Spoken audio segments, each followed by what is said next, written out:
Alright, last August album to talk about for 10 years later in 2011, and what a shame after talking about three pretty noteworthy and popular and pretty well-liked records, we have to end off with this. Welcome back to 10 Years Later, the series where I talk about albums from the 2010s that were either impactful to me, impactful to music in general, very popular, or just worth revisiting 10 years later for good or bad reasons. And as you could tell from the title, let's talk about the 2011 David Guetta album, Nothing But The Beat. David Guetta is a French DJ and record producer, perhaps one of the most popular and decorated EDM producers in recent memory. This here was his fifth studio album and the follow-up to his 2009 record One Love, which catapulted him a good bit into the mainstream. It went #1 in his home country, France, and sold millions of units worldwide. This album continued that success on a global scale, hitting the top 5 in the US, receiving a gold certification, and reaching a trio of top 10 peaking singles in Without You, Titanium, and Turn Me On. I was very familiar with those singles back in the early 2010s, so morbid curiosity got to me and I wanted to give the record a shot. At 13 tracks and 47 minutes, I didn't think it would take up too much of my time. It's a shame then that I have to report that the album felt almost never-ending at several points. I'll dive into production throughout a few tracks, but I do have to say it's as nondescript as you can imagine. If I was in a music class and a teacher gave me a homework assignment asking me to describe the popular music landscape of the early 2010s, I'd probably just crudely draw this album's front cover as best as I can. This thing is emblematic of where pop was at that time. Big, booming, loud EDM sounds on the verge of being ear-piercing. David Guetta himself is not someone to talk much about in this review, just because he merely produces the music, leaving the featured artists to do their thing. Almost like DJ Khaled, except David Guetta actually does something and probably has a soul. I will give credit, while most of this album is about as forgettable as it gets, Without You is a song I've actually gotten a lot of replays out of. There's an enjoyable emotional side to the production. It still has that banging trance-like sound that's built for clubs and festivals and all, but it appropriately knows when to tone things down and let its performer do the talking. And Usher is obviously such a dynamic singer that he absolutely nails it on the song. Even as a party song of sorts, I think he really shows off some good emotion with his singing, making this a rare standout on the record. Sadly though, this is the only moment on the album that I feel like I can really return to. Everything else ranges from mind-numbing to embarrassing. Where Them Girls At is one of those songs that basically follows the same chord progression of every popular electronic-leaning pop song of the early 2010s.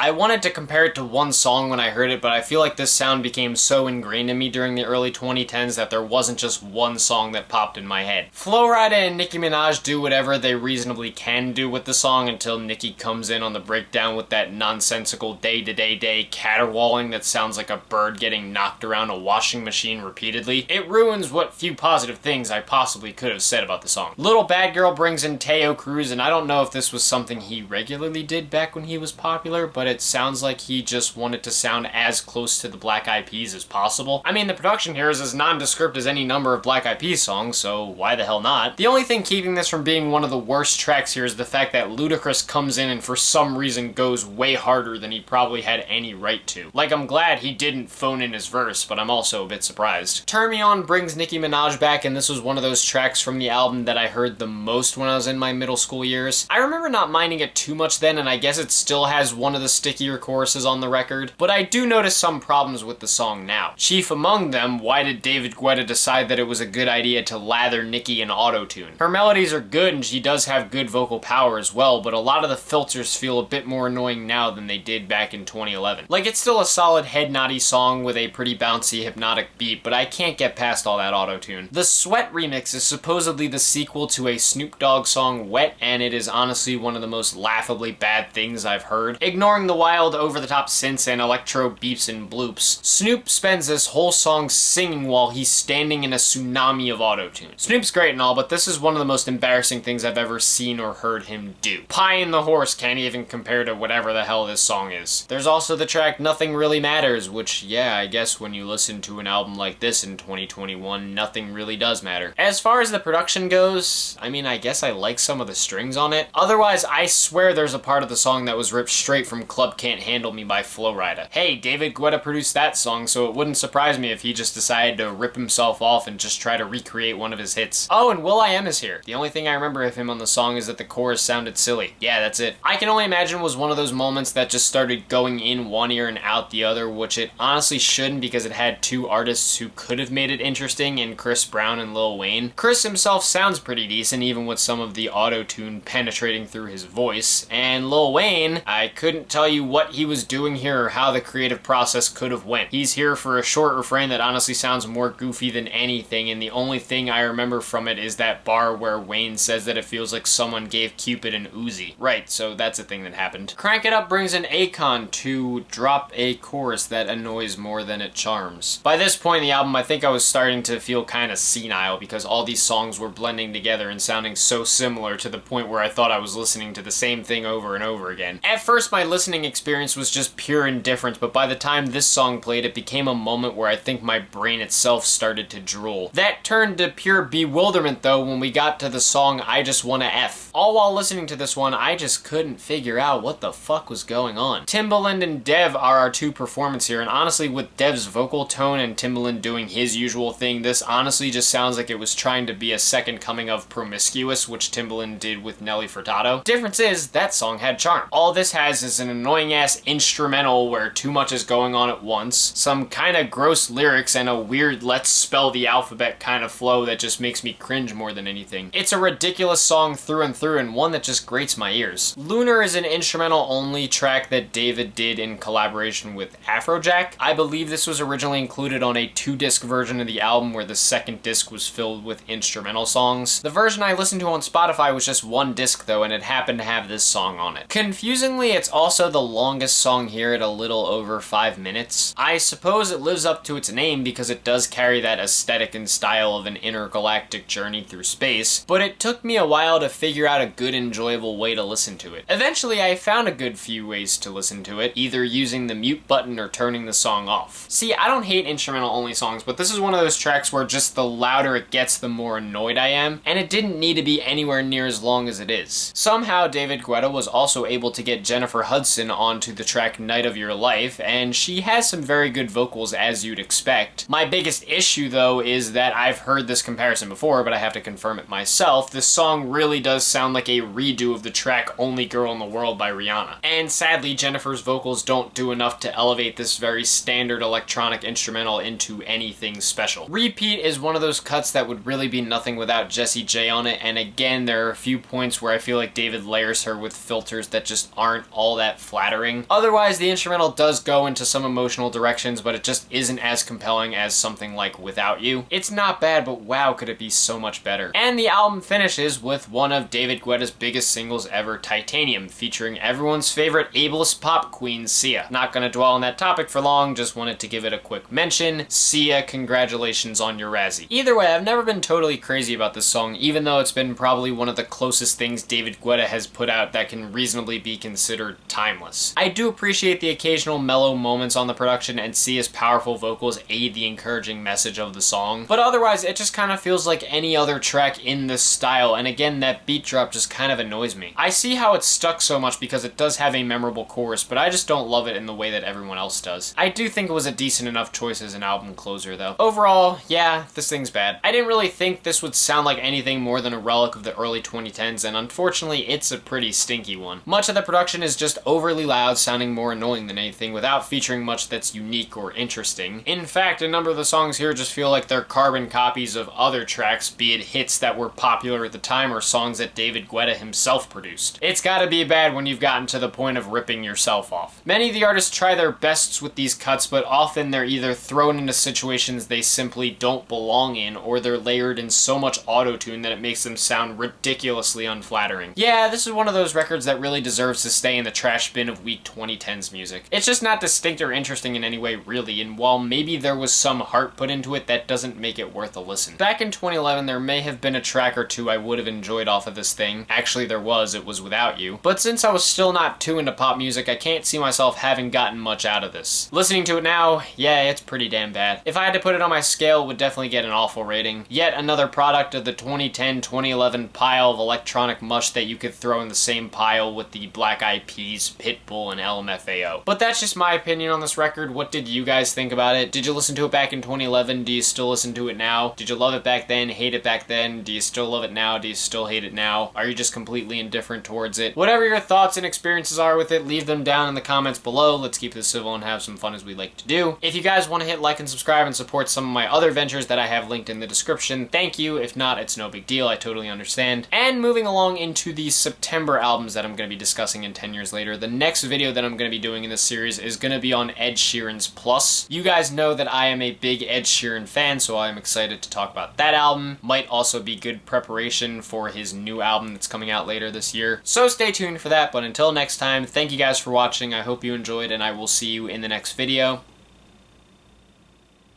Peace.